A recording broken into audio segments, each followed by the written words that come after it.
Hey, what's going on, guys? My name is Dr. Boyce Watkins, and a lot of you have had some questions about the stock market. And it's interesting because despite the fact that you're seeing all kinds of crazy headlines about new cases of the virus, the stock market keeps going up. You keep making money. I'm going to explain a little bit more of that to you in 1 second. So uh, let's get it cracking here.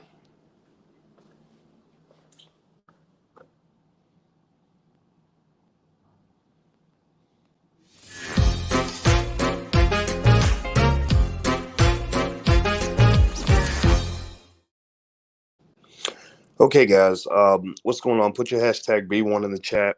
You guys know that I'm not a finance professor who just happens to be black. I'm a black man who just happens to be a finance professor. But my PhD is real and my knowledge is strong. So let's get it on. Hey, Enrique and Papo Nea and Twin Pyramid and Zeus and Perry and everybody else. Put your hashtag B1 in the chat if you're black first. On this platform, we are black first. We are built for black people. You ain't got to be black to be here, but you got to know what the rules are. You got to know what matters. Our community matters first. We are important in our own lives. Black lives matter. All black lives matter. Black money matters. Black wealth matters. Black children matter. Black fathers matter. Black women matter. All of y'all matter. All right, so let me jump into this. Here's the deal, right? So the stock market is doing really well right now. A lot of you are still making money hand over fist. Give me a yes or no in the chat if you're making money. I assume most of you are. If you're not making money this week, then that probably means your portfolio is out of balance. That means that you're not investing in the right way. And we have basic rules and templates on how to structure your portfolio where you can minimize volatility at the same time take advantage of the uptrends in the market. So if you're not making money this week, then something's probably wrong. Maybe you're over leveraged, maybe you're under diversified, or whatever the case may be. But either way, you can go to firstsharestock.com to get free information from the Black Business School on how to become a better investor. So and I did a video yesterday on the Black Financial Channel, or what was it, Financial Juneteenth? I can't remember. We have two financial channels, where basically I broke down in 3 minutes how a person can become a millionaire on autopilot. It's based on my $5 a day investing model that actually allows you to accumulate $1 million before you're done with basic, simple investing that even a 5-year-old can do. I'm not kidding when I say this. I'm not joking. Again, my PhD is real. I'm not just a guy who's out here just feeding you a bunch of nonsense. So basically right now, the big conversation topic for the market is still the virus and the number of cases. That's the thing that everybody's talking about, right? I mean, you're getting these shutdowns and everything else, and I would tell you, honestly, the people that make money sometimes they can appear to be heartless bastards because they're not as emotional and caught up in the fear of what's happening. They're just sort of looking at what's occurring so they can position themselves to be successful. So basically, the big thing that people are looking at with the virus cases is how this is going to impact business shutdowns. Are people going to lose their jobs? Are businesses going to just die out? And it's especially dangerous because your wonderful politicians were not able to strike a deal on the stimulus package, which would have saved many of these businesses. A lot of these businesses wouldn't have failed if the government had stepped up and done their job. But businesses are going to fail largely because not because of the virus, but because the virus will cause the shutdown. Because you've got this vaccine on the horizon, but it's going to take a long time for the vaccine to come out. So here's what's going on in the stock market, right? You might get the impression if you watched what's going on in the stock market, you would get the impression that the stock market doesn't care about the pandemic, right? The stock market is just so caught up in making money. People get mad when you're like not in the struggle and you're not broke, right? So they're like, "Oh, you dirty capitalists! You dirty capitalists don't care about human life. All you care about is money. Black lives matter. All you care about is money." Well, you know what? Sorry, I need money to feed my kids, and you need money to feed your kids, and I want people to keep their jobs so we can all feed our kids. I can't feed my children with Black Lives Matter. Black Lives Matter has never shown up at my house with a plate of food for my children. So as much as you want to get excited about, white folks painting Black Lives Matter on the street, I'd rather talk about what's really going down so that we can understand where the money's at, so we can position ourselves in order to win and be successful and take care of our families. So basically, what's really happening is kind of a fascinating thing. The stock market is not an animal that reacts to what's happening right now. The stock market reacts to what is happening now in conjunction with how it balances out with what's going to happen tomorrow, what's going to happen the next day, what's going to happen the day after that, what's going to happen a year from now, what's going to happen 5 years from now. So the reason that it's kind of strange that we're getting all these new infections and the world seems to be collapsing, and the stock market keeps going up is because the stock market is built on expectations. The stock market is looking around the corner. The whole world is looking at what's right in front of us. The stock market. Remember, I told you guys. I explained to you all when we did our stock market investing weekend. I put together the acronym of OPP to explain what it means to be an investor and wealth builder. OPP stands for, it doesn't. It's not the other OPP. OPP for us stands for opportunity, patience, and perspective. Opportunity, patience, and perspective. So basically, stock market investors, they spot opportunities no matter what the economic conditions are. They have lots of patience. They can plant their money and wait and let the seed grow. And most importantly, specifically to this example, is they have perspective. So the stock market is saying, okay, yeah, we got a lot of new cases. There's going to be some shutdowns. There's going to be some money lost. Some businesses are going to die. And even worse and saddest, some human beings are going to die. But in a year, this too shall pass. In 1 year, this company that's now undervalued because of what's going on is going to have an increase in price. So given that they have perspective and they're thinking a year from now, 2 years from now, 5 years from now, 10 years from now, a lot of investors are still willing to bid solid prices to get in while the prices are low, while the rest of the world is panicking. You're making money. And this is a basic idea. Warren Buffett used to say this. He used to say, be greedy when others are fearful, be fearful when others are greedy. And so this is a perfect example of that. We know the virus is going to go away. We know the vaccine is going to be administered. We know that the world's not going to come to an end. But right now, it kind of looks that way. And it's really sad to kind of observe it, because there are, this is a real thing, right? People really are being harmed by this. I will admit personally, I do wonder. I know that in a lot of places, like I know in my county, they're doing a lot more testing. Like they're testing everybody now, and I really wish that the media would give us infection rates and death rates in addition to just the raw numbers. Like, so if we say there's 100,000 new cases today, we probably couldn't have had 100,000 new cases back in March or April because we weren't testing that many people. Like we're probably testing 100,000 people in every state every single day. So, and I'd be curious to know how many of those people have symptoms and don't, and, things like that. So we can really know what's going on. So we can really protect the people who are most vulnerable, namely senior citizens. If you were to take everybody over the age of 60 out of the pool, you would get a very, very, very low death rate. If you take out the people in nursing homes and things like that, because I specifically looked at the data. I looked at in our county, they actually publish every person who dies from the virus every day, and they give you their age. And a lot of the people were 80, 90, 100 years old. 100-year-old, I don't think 100-year-olds should count as much in the sense that, not that they don't matter, but when you're 100, you can die from a lot of stuff. You're not even supposed to be here anymore. Honestly, your life expectancy, you far outlived that. I was paying more attention to the people under 60 to just see, like, okay, how many productive Americans are being taken out by this thing? And also I'm curious about advancements in treatment. I think there's going to be a race. I think everybody's going to make money on this thing, right? Just keeping it 100. America's a funny country in the sense that no matter what happens, somebody's always going to make money. If the sports becomes really big, somebody makes money off sports. If there's a tragedy, somebody makes money off tragedy. If people get into fitness, there's somebody who's going to make money off fitness. So this vaccine is going to be one of the big money makers of all time.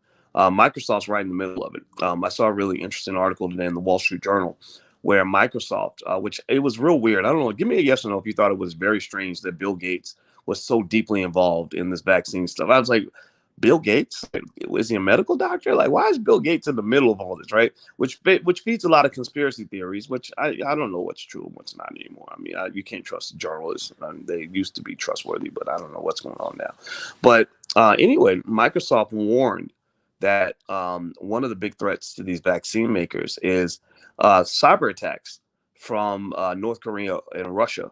That basically these groups are doing cyber attacks on these companies, and that scared the hell out of me because I said, so like, does that mean they can manipulate the results of some of these trials? You know, when they tell you that the vaccine is 90% effective, like Pfizer did, you know, could a hacker change that number? You know, because these trials, they need this data to know what the effects are. Could hackers go in and do something with the dosages in the vaccines, like, or the contents of the actual, vaccine that people are given? I don't know. I mean, maybe I'm reading things too sinisterly, but it does kind of make me wonder a little bit. It makes me worrisome. But anyway, so long story short, here's what's going on in terms of what the market's paying attention to. Right now, cyclical and value stocks are doing really well. Cyclical and value stocks.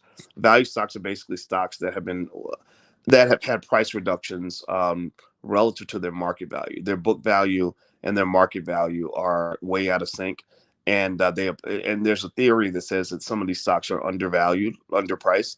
But that's a debatable theory. Some people say that the reason that the price drops is because the company's riskier, the company's not as good at making money. But then there are others who say that these companies may be mispriced. I believe that some of these companies could be mispriced, and there's some very good analysts who are really excited about certain value stocks. Like, for example, bank stocks. Bank stocks are believed to be significantly undervalued. You have the high-flying tech stocks, but then you have some of these airlines and cruise ships and casinos that have done well. I know I made a killing on American Airlines and stuff like that, and I don't think the killing is done yet. Like, I think that once the vaccine starts being pushed out, I think that's when you're going to really see these companies really pop out and take off. Because right now you're in the middle of fear, and fear for an investor, honestly, when everyone else is spending all the time being fearful, that's when you, in my opinion, should spend your time being strategic, because that's when actually you have the best opportunity to make money. And that's just my 2 cents, though. I'm not here to tell you what to do. Let me mention something to you guys. If you want to do our Black Stock Market Challenge, it's totally free. You can go to blackstockmarketchallenge.com. I know some of you may not be invested at all, which I'm going to tell you, I think it's a huge mistake. If you know anything about my podcast, you know I don't usually tell you people what to do. I believe my job is to be an advisor and to be a guide and support, or a coach or a teacher or whatever it is. But I'm not here to be a black leader, and I'm definitely not here to pressure you and tell you what to do. But this is one of those few areas where I will tell you, if you're not investing consistently in the stock market, I think you're making a huge mistake. That's why I did the video yesterday where I showed you in less than 3 minutes how to easily become a millionaire, which disputes all the nonsense that they give you that says when you're born poor, you have to stay that way. I literally do the math with $5 a day, which is less money than it costs to buy a Popeye's chicken value meal. So if you believe black people can afford Popeye's chicken, then you also must believe black people can afford to invest and have significant amounts of wealth. And it's not even about becoming a millionaire. It's really about becoming financially secure. So I showed you how over a 40-year period you could have $1 million, or 948,000 was the precise number. But really, it's not even about having $900,000. It's about maybe what if you just had $50,000 in liquid cash? What if your family just had $250,000 that you could lean on in tough times? Like, this is not hard to do. Every single black person in this entire country, no matter what their income level, could do something like this, and it would work, because I've seen the data. I've done the research. That's what I did all those years I was at Syracuse University. I know this works.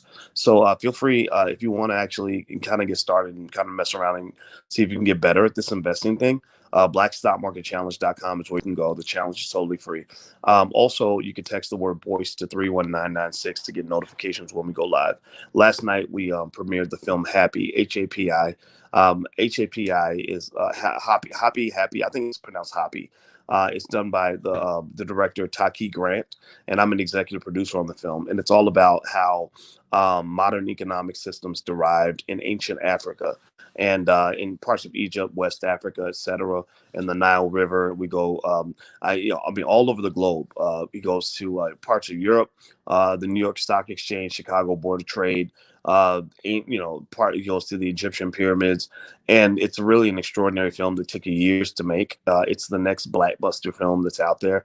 I encourage you to go. Feel free to take a look at it. We're doing a screening on the 21st. The 21st of November at 7 p.m. You can go to blackmovienight.net if you'd like to get your tickets for the screening. That's blackmovienight.net. There's the URL right there, not .com, blackmovienight.net. So let me dig in a little bit more on the stock market here. Hit the thumbs up button and please share this video if you haven't done it yet. I love being a truth teller, and I know that offends some people, but I can't just say things that are going to make you feel good. I have to say things that are true. And but I think that there are people out there that want the truth. So if you know other people that want the truth, feel free to share this video with them. So here's what else is going on.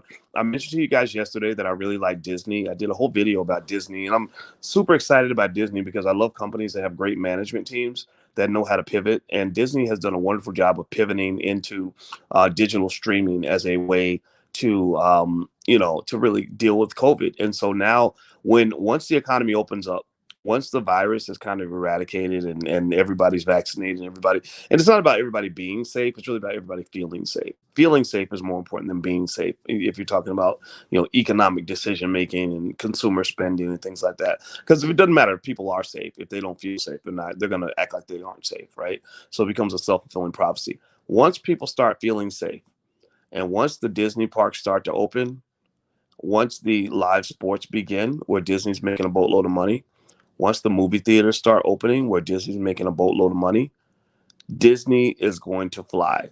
Why? Well, because Disney used the pandemic as an opportunity to conquer two territories. They are conquering the digital space, and they've already conquered the three-dimensional space. They've already conquered the world, right? In terms of all the money that they make from their parks, from their films that they shoot, from live sports, etc. Like they've already got that conquered. They're making money like Pablo Escobar. The digital side was kind of on the back burner. Like that was kind of their economic side chick. That was the thing that they were going to work on in their spare time. Like this was their long-term plan, that they had, like, okay, one day in 10 years we'll pull this around. Well, COVID, forced them to, do what a lot of celebrities did. Like it forced them to go inside and sit down, and they couldn't do the things they were doing before. So they said, okay, well, where can we make our money? Because we're always going to be money makers. Well, Disney poured a ton of money into their streaming services, and it worked. They have 73 million paid subscribers now, which makes them more about, I want to say maybe it's 40% of what Netflix has.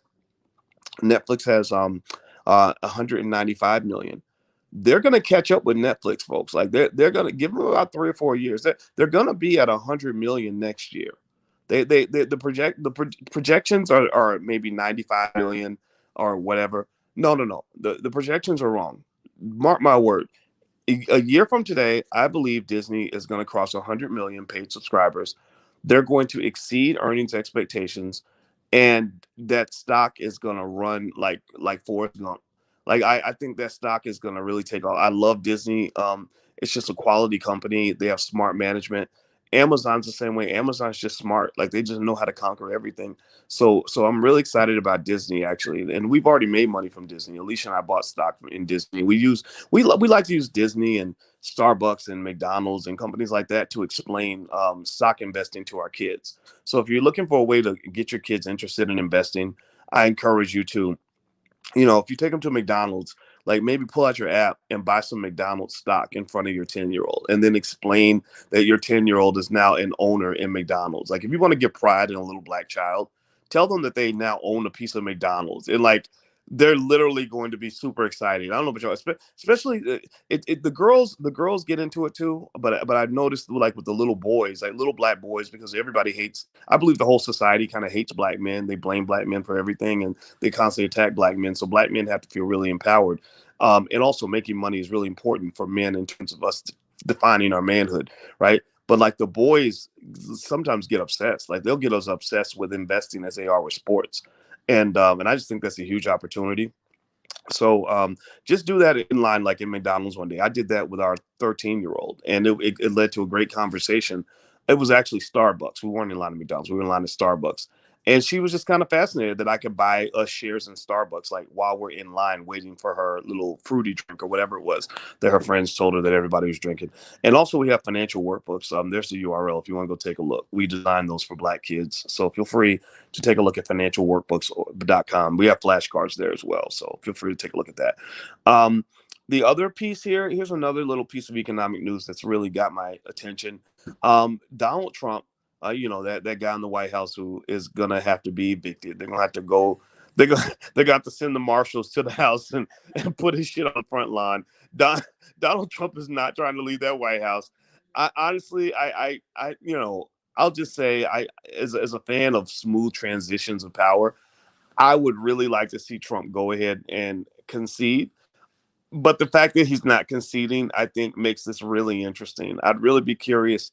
I wish I could be a fly on the wall to hear the conversations that are happening behind closed doors, um, regarding, what's going on constitutionally, the legal challenges, what's really going on with the voting stuff. Is this real or not real? I don't know. I mean, there's so many conflicting reports. Like one hand, they're like, oh, there's no voter fraud ever. Voter fraud just doesn't happen. Then there are these other reports like, oh, in this county, they switched 100,000 votes from Republican to Democrat. So I can't wait till a credible source really goes through it and does it. I know in Georgia they're doing a hand count, and that'll be interesting to see the results of the hand count. But here's another thing Trump is doing while he's still in the White House. He is, what he reminds me of, babe? I'm talking to Alicia now. He reminds me of Scarface. Remember where Scarface was in? Was it sitting in his office at the end of the movie? No, I think he was in the hot tub. No. It's the part where at the end where it was over, but he didn't want to admit that it was over, and he had the big pile of coke on the desk. And he was like, "Say hello to my little friend." Yeah, say hello to my little friend. Yeah, I think that I just feel like I feel like this is going to end so bad for Donald Trump. But I think the reason Trump is scared to leave the White House is because Letitia James, the Attorney General out of New York, is lining up like these criminal investigations against him, and so I think that he's afraid of losing the protection of the presidency, because the president has a lot of immunity from that sort of prosecution and all that.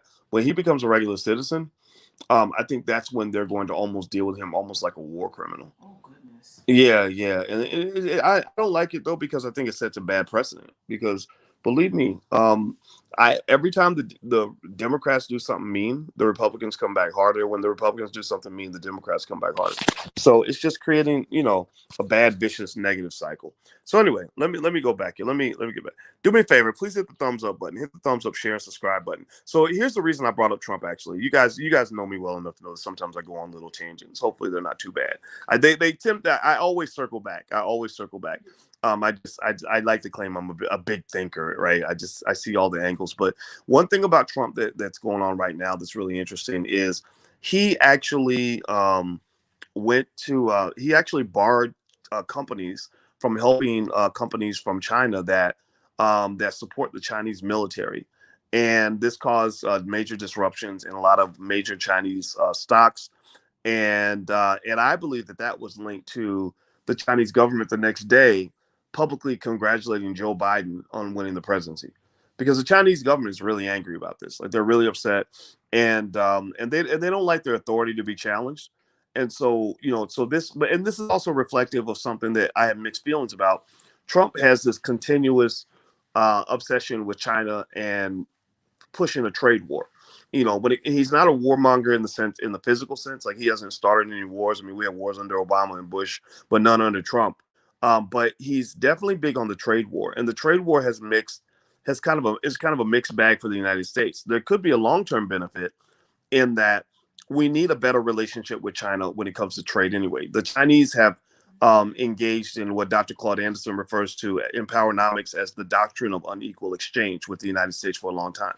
I think that they see Americans as kind of what we are. We're kind of lazy and stupid and, and just and gluttonous. And we just, like the way we educate our kids, they're not ready for the future. When I was getting my PhD, I sat next to some of the smartest students from China and Russia, and they ran circles around us. We felt illiterate next to them, in terms of work ethic. Like for those students, it was like studying 10 hours a day wasn't no thing. Like that's what they did. So I think America is losing that trade battle. So that justifies Trump's, I think hostility or aggression toward China. The downside, though, is that these trade wars, particularly from a guy like Trump, who is not particularly stable, it created a lot of unnecessary volatility in the stock market. It really did fracture relationships globally that are economically costly. They're costly in the sense that when you don't have as much global trade, the wealth of the world starts to drop. Everybody kind of loses when you become overly nationalistic without a clear plan on how that nationalism is really going to benefit you. So Trump, one thing I do actually, I'm a black nationalist, so I probably understand white nationalism. Actually, believe it or not, I don't care about the racism part. I don't care if you don't like black people, if you don't like me as a black man, whatever. I don't like you either. Who cares, right? But in terms of nationalism, do for self, taking care of yourself first, black first. Like that's what the B1 philosophy is. The B1 philosophy is a nationalist philosophy. It's not globalist. Globalism is, we kumbaya, let's all connect and let's all be one and let's all integrate. Well, the problem is that integration, if it's done improperly, becomes disintegration. It becomes humiliation. It becomes an occupation. It becomes an indoctrination. So for black people, integration did not work because we were sucked into something else and we had to become something else in order to fit in. So America's integration with China economically was not, a fair partnership. It was not something where we won a little, they won a little. When we won a lot, they won a lot. No, it was like they won a lot, and we either won a little or we didn't win at all. And so Trump's challenges to China, if they had come from someone that was a little more stable and a little more diplomatic, would have been entirely appropriate for what he was trying to do. So with Biden coming into office, China's ecstatic. China's really excited because they're like, yeah, this is awesome. This guy's going to take things back to the way things were. And I personally was a person who didn't like the way things were. I mean, I can just tell you, there's a reason. Pay attention now. Think about this. China was the laughing stock economically of the world. Economically, they were the laughing stock of the world 40, 50 years ago. Now, China's economy is bigger than ours. Their per capita income is lower than ours. We still beat them on that. But they launched a 100-year plan for world economic domination about 50 years ago, and they're only halfway through the plan. China is kicking your butt. You better have your kids learning Chinese. I got a little niece. My niece is 1.5. Wait, maybe she's 2. I think she's 2. Wait, I gotta check. Damn, I should know these things. My niece, who is somewhere around the age of 2, we pretty much decided that when she grows up, she's learning 3 languages. She's learning English, of course, because she lives in South America. So she's learning English. She's learning Spanish, and she's learning Chinese. And we're going to train her to do business all around the world because the Chinese, if you want to see a real life example of how powernomics is applied in an appropriate way through group economics on a high level, just go study China. Go look at Chinese culture. In Chinese culture, the many is always valued above the individual. They are the premier example of the power of group economics on this planet. If black people did even a fraction of those things, we would become the most dominant economic force in America. We would be beyond where the Jews are, where the Arabs are, where the Asians are, everybody else. So I'm just giving you guys facts. I'm giving you guys, or better yet, the world according to Dr. Boyce, right? So it can be disputed. People can disagree. I'm not saying you have to agree with this. I'm just telling you what I see. So Trump being out of office, one benefit though is that with Biden, even though the relationship with China isn't great, it's stable, almost like a marriage where where if the wife is being abused by the husband, if she doesn't say anything about it, and then there's peace in the house, right? If she stands up, then there's like chaos, right? So the question is, which do you want? Do you want peace at a price, or do you want chaos with a benefit? It's hard to know, right? So with Biden coming back in, and Biden is, he's pretty globalist, right? Open borders, open trade, all that stuff. NAFTA, which actually, unfortunately, NAFTA, because it wasn't regulated properly, it led to massive wealth creation for people like you. When I say people like you, I'm talking about you guys because you're investors. Say yes in the chat if you're an investor. Say yes in the chat. If you say no, then I encourage you, please, please, please start investing. Investors make money in a globalistic economy. They can make money in a nationalist economy. So with Biden going into office, he's a globalist. He's going to facilitate global trade all over the place. Big major corporations will be able to go to any corner of the earth and seamlessly make just insane amounts of money, which will be great for shareholders like you. That's why you should be a shareholder. Where the problem comes in is that capitalism can be just a greedy bastard at times. And the thing about capitalism in America is that your government has been infected by capitalism. It's been impregnated by capitalism. And what happens is that because capitalism got your political system pregnant, your political system is now giving birth to a lot of really ugly babies.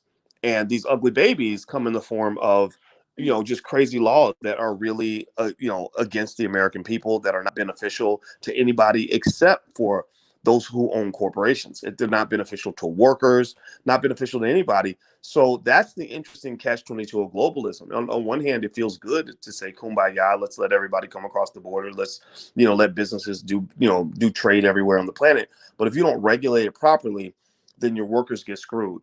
NAFTA is a shining example of exactly what happened. That's why you can go to so many cities right now that used to have booming industries in those cities because you had some degree of nationalism that protected those industries. And now those cities are pretty much zombie land. They're pretty much desert, what they call them, desert towns or whatever they call it in the cowboy movies. So anyway, guys, those are my thoughts this morning. Those are my economic thoughts. I hope that this helped you in terms of understanding what's happening in the market. If you could, please hit the thumbs up button, hit the share button, hit the subscribe button, and I'll share this with you guys. We did a Black Stock Market weekend maybe about 3 or 4 months ago. I'm going to do another one maybe in a month or two live, but we basically covered what I put together in terms of an 11-step methodology that I use to pick stocks. Like this is exactly, I literally broke it down into 11 specific steps that you can follow to know which stocks work best for you. Because buying a stock is a little bit like choosing an outfit. An outfit works for you if it works for you. You have to know your body's shape. You have to know what colors you like. You have to know what occasion you're dressing for. So there's no such thing as a one size fits all. There's no such thing as like, oh, that's definitely a bad outfit for everyone, or that's definitely a good outfit for everyone. It all depends on you knowing what it is you're trying to do and what you actually enjoy wearing. So basically, I put together the 11-step methodology. If you want to go take a look, you can get the recording right there at that URL, theblackstockmarketweekend.com. Everything in the Black Business School has a 30-day, 100% money-back guarantee. If you're not happy for any reason, we have 130,000 students all around the world, and 96% of them have said that we learned far more from the Black Business School than we ever learned in college. And why is that? Why does that not surprise me? Well, because number one, I've taught on these universities, right? At Syracuse University, where I used to teach, the tuition and room and board included is about $72,000 a year. I think that's too much to pay to learn business. So most of our programs are $3 or $4 a day. Some of them are free. Some of them cost a little more, a little less, but they'll never leave you in debt, which is a big deal. But then most importantly, we are the world leading experts in studying Black wealth, designing specific, unique, patented models designed by experts that are specifically designed to deal with the unique economic circumstances of the Black community. So we are your institution. We were built for you, and we are here to serve you and nobody else. So feel free to go take a look. The blackstockmarketweekend.com is the direct URL to the Black Stock Market Weekend material, but you can go look at anything else in the Black Business School. We have specialists right there in the school that can talk to you about your personal wealth plan and whatever it is you're trying to do. So feel free to take a look there. And also text the word Boyce to 31996, and I'll send you notifications when I go live on Dr. Boyce TV and things like that. All right, guys, I got to go. Have a great day, and I hope this was helpful. And please hit the thumbs up button on your way out. Love you. I'll see you soon. Take care. Peace.